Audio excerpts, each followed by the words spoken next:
The recent shooting of former President Donald Trump on Saturday marks another grim chapter in the history of political violence in the United States. Trump, who was campaigning in Butler, Pennsylvania, assured the public that he was fine after a bullet grazed his ear. The attacker was swiftly neutralized by Secret Service agents, but tragically, one other person at the event lost their life. Authorities are treating this incident as an assassination attempt, underscoring the persistent threat of political violence in the nation.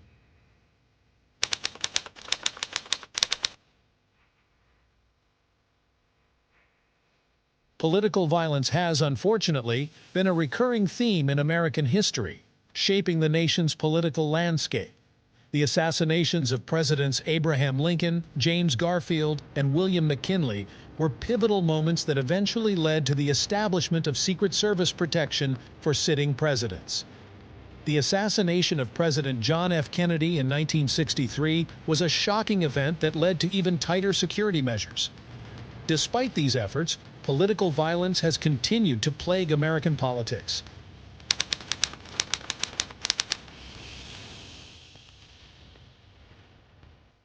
Even with enhanced security, nearly every modern president has faced assassination attempts. Gerald Ford, for instance, survived two high-profile attempts on his life within a span of 18 days. Ronald Reagan was seriously wounded by a gunman's bullet early in his presidency in 1981. The Secret Service has been successful in thwarting most attempts, although not without occasional injuries.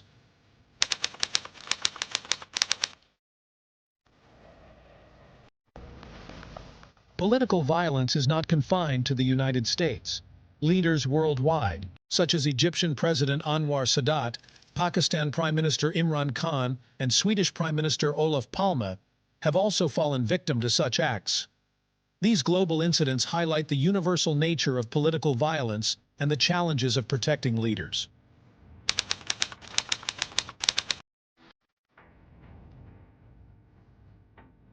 Even before the recent incident involving Trump, public concern over potential violence surrounding presidential elections was high.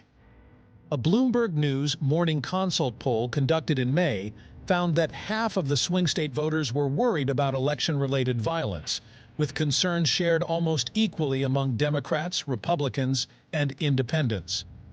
This pervasive anxiety reflects the tense political climate and the ongoing fear of violence.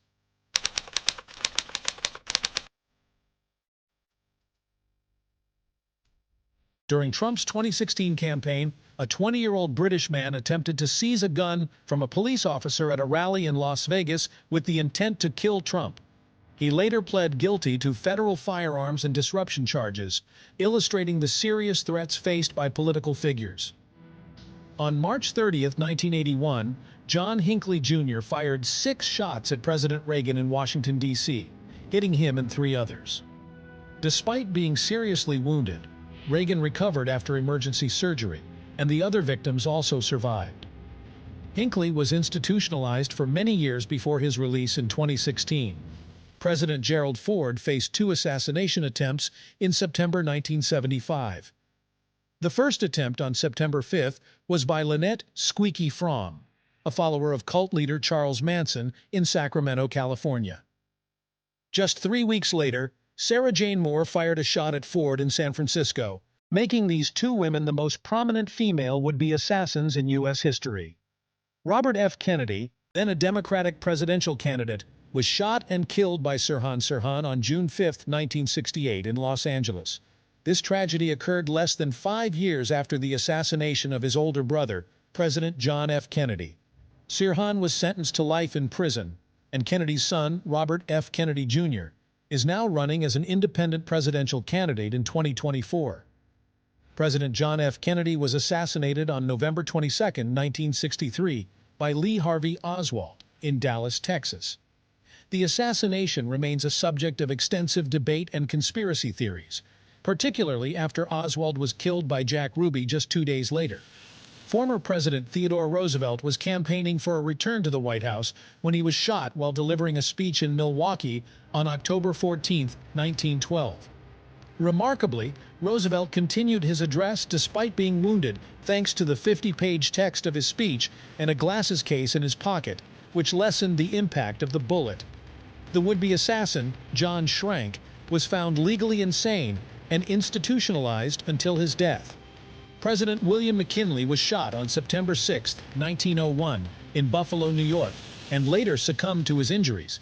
His death led to the ascension of Vice President Theodore Roosevelt to the presidency. The assassin, anarchist Leon Czolgosz, was swiftly convicted and executed.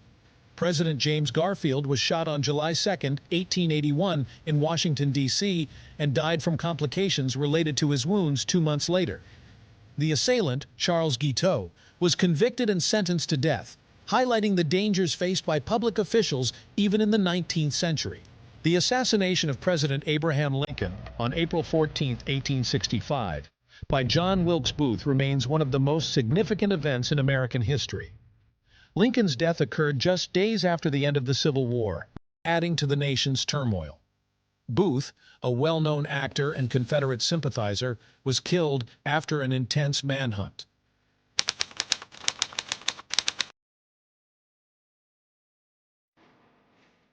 The recent attack on former President Donald Trump serves as a stark reminder of the ongoing threat of political violence in the United States.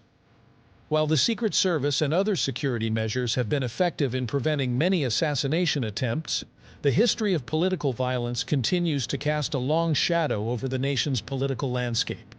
Public concern remains high, and the importance of safeguarding democratic processes and leaders cannot be overstated.